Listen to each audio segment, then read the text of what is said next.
Hi everybody and welcome back. Today's video will be slightly heavy and I fear that there may be some misunderstanding after the video. Therefore, I ask that you 1. Listen carefully and with an open mind, 2. Listen until the end, and 3. Ask questions before you attack. And lastly, there will be a second video later today, again on courtiers, and I would love for you to watch it as it provides some insight into other things I want to draw into perspective in a later video. Okay, we had William and Catherine who finally landed in Boston for the much anticipated Earthshot Prize. Catherine looked her beautiful self and acted her friendly and jovial self. William looked dashing and charming, but what a pity William had to give his speech under a canopy in the rain. But what the heck, he took it like a trooper. But I guess that could have been a little better organized. William and Catherine met with Mayo Wu, her husband, and children. Later, the couple was taken to a football game where William was given an official NBA football. They also had their photographs taken with Governor Charlie Baker, had lunch with him.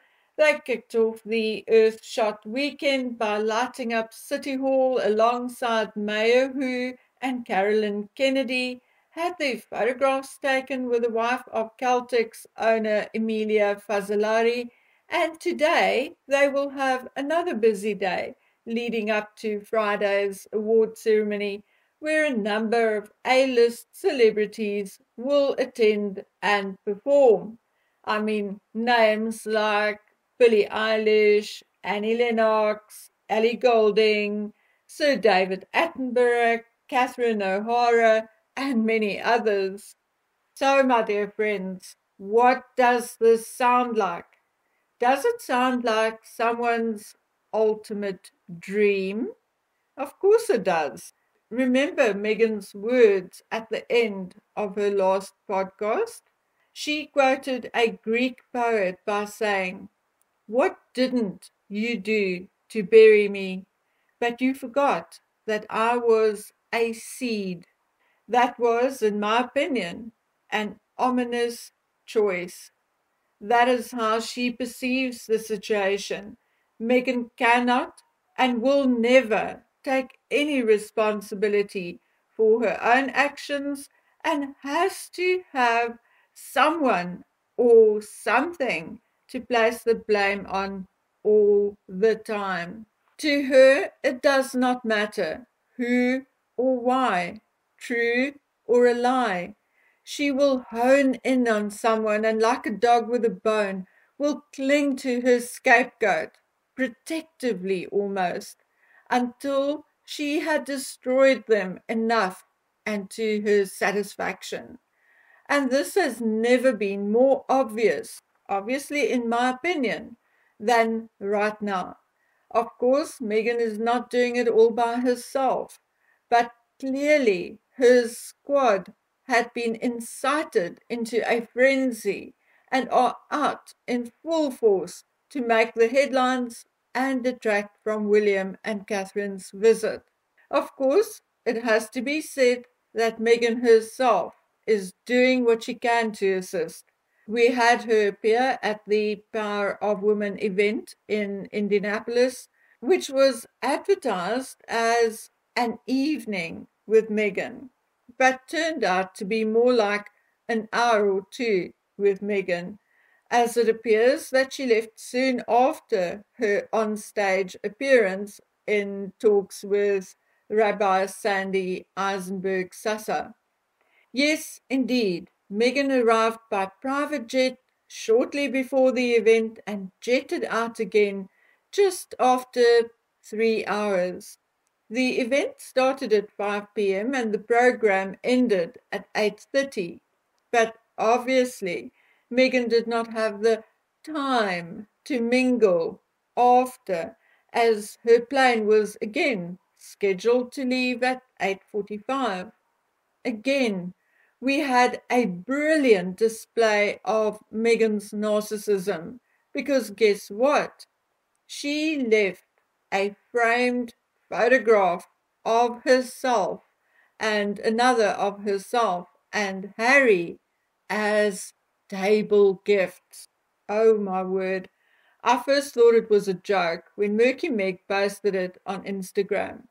But then I swiped to the second photo, which showed it still being wrapped in bubble wrap. Who exactly does this? Does she now think she is a pop star as well? Was she hoping the woman would flock around her and ask her to sign the picture? What was she thinking? Whatever she was thinking, I'm getting the idea that she did not get what she expected, as she did not look too happy when she was papped leaving the event. Clearly, this event did not feed her narcissism, and she did not get the reaction she expected. And God alone knows what she expected and what did or did not happen. I think if I heard correctly, P. Dina attended the event, so she will be able to give some inside information, hopefully. However, on top of all this, a picture of Meghan on a Zoom call with Doria peering over her shoulder and Archie on her lap appeared in August, but at the time Archie's face was covered with a heart emoji. Now, coincidentally, and I'm saying this in inverted commas, the same picture emerged with Archie's face uncovered. Coincidence that it happened just as William and Catherine were about to land in Boston? I think not. Just as a side note, the little boy does not look too happy. He looks as if he was about to cry or had been crying. Now, as if the Indianapolis event, the photo of Archie, wasn't enough, Harry and Meghan had to drop the trailer for the Invictus documentary on the very same day as William and Catherine landed in Boston. Of course, towards the end, Harry had a game of table tennis with one of the athletes. He is, after all, the founder of Invictus. But would that have been enough for Megsy? No, of course not. She had to insert herself, and the clip ends with her and Harry challenging each other to a game. Enough, you say. Enough, enough. Oh, no, no, no. On the 29th, an outgoing Met officer, Neil Basu, had to go on Channel 4 News and say that, and I quote, the Duchess of Sussex was subject to multiple disgusting threats against her life. The threats were very real and led to prosecutions. Well, firstly, I would have loved for Mr. Basu to elaborate and give more details, cite examples, and tell us who was prosecuted, for what, and when. Now look, it's not that I'm saying there were no threats. Not at all. I do not think there is a single royal or even a A-list celebrity who does not receive a threat or multiple threats sooner or later.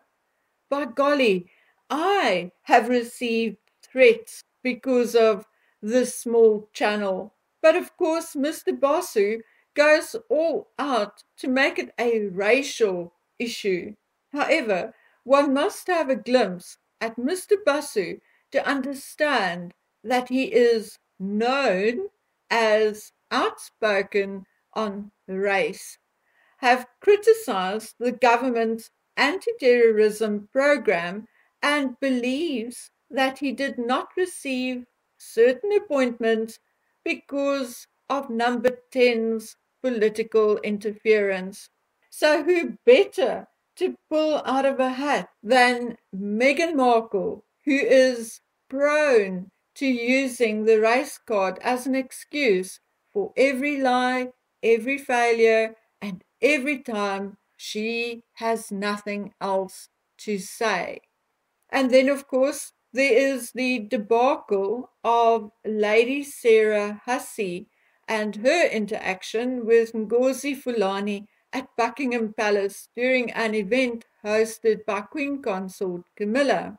According to Miss Fulani, she was approached by Lady Sarah, who moved her hair to see her name badge, whereafter Lady Sarah asked Ngozi where she was from. Ngozi reacted by saying that she was from Sister Space, a black women's domestic abuse charity. Lady Sarah apparently was not satisfied with the answer and repeated the question, whereafter Ngozi said they were based in Hackney. But no, that was still not what Lady Sarah wanted, and she asked Ngozi what part of Africa she was from. Well, Ngozi Fulani was born in Britain, so she told Lady Sarah that she does not really know. According to Ngozi, Lady Sarah then said, and I quote, "Oh, I can see I'm going to have a challenge getting you to say where you're from. When did you first come here?" Now, none of us were there, but seeing that Ngozi attended in what appears to be African-style clothing and braids, one can assume that it elicited a measure of curiosity. Like I said, we were not there, so we could not see Lady Sarah's facial expression or hear her tone of voice. So moving Ngozi Fulani's hair to read her name tag could have been a fun, natural, friendly gesture.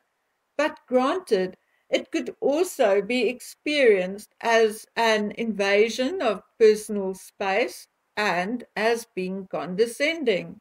If Lady Sarah was quoted accurately as saying she can see she is going to have a challenge getting Ngozi Fulani to say where she was from, then I'm afraid I do see it as condescending. And she could have or should have dropped the subject when Ngozi told her that she was born in Britain. But then, it takes two to tango. And if I was Ngozi, I would have told the lady that I'm British, born and bred, and that is all I'm interested in. But if she had the time to research my ancestry, she was welcome to do so. I'm afraid I would have been snarky in return and cut the conversation right there and extracted myself instead of allowing it to continue and escalate. Now, this was also a one-on-one interaction between two people, which could have taken place anywhere, but just happened to take place in Buckingham Palace during that event. I do not see it as a reflection on the palace or the royals at all. But of course, that is not what the media is doing. According to an interview with BBC's Radio 4, Lady Sarah made Ngozi feel unwelcome in her own space, and she said that although it was not physical violence, it was abuse. Although it is difficult to measure the atmosphere surrounding the conversation because facial expression and tone of voice could have played a role in shedding a completely different light on the conversation, I am more inclined to find Lady Sarah's remarks condescending more than I find it racist. I also agree that even so, it was not fitting of the palace or the event. What I find suspicious, though, is that Ngozi Fulani ran to the media with it. What I also find suspicious is that the same Ngozi Fulani previously accused the royal family of domestic violence against Meghan Markle. In 2021, when Piers Morgan resigned from Good Morning Britain after he said he did not believe Meghan's claims in her Oprah interview about her request for mental health treatment being denied or ignored by the palace, Ngozi Fulani tweeted, "I admire Meghan for speaking out. According to clear definition, it seems Meghan is a survivor of domestic violence from her in-laws." So regardless of feeling uncomfortable with Lady Sarah's words and the conversation, I'm equally uncomfortable with Ngozi Fulani's motives, action, and timing.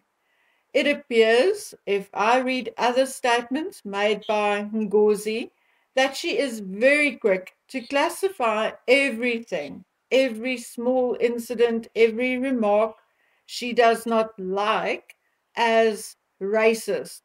It appears that she too uses the race card at will and when it best suits her cause or narrative. Seeing this incident in context and timing with everything else, the Women of Power event, the Archie photo, the Invictus trailer, and the comments by outgoing Assistant Commander Basu, I cannot help but feel that this may be somewhat of a targeted attack on the royal family and William and Catherine's visit to Boston. I can't help but feel that this is Meghan Markle and the squad out in full force. So that is what I think of it all. I have a lot more I want to say, but I've run out of time. So I'll see you back here soon, and then we can continue this conversation. So until then, please take good care of yourselves. Bye.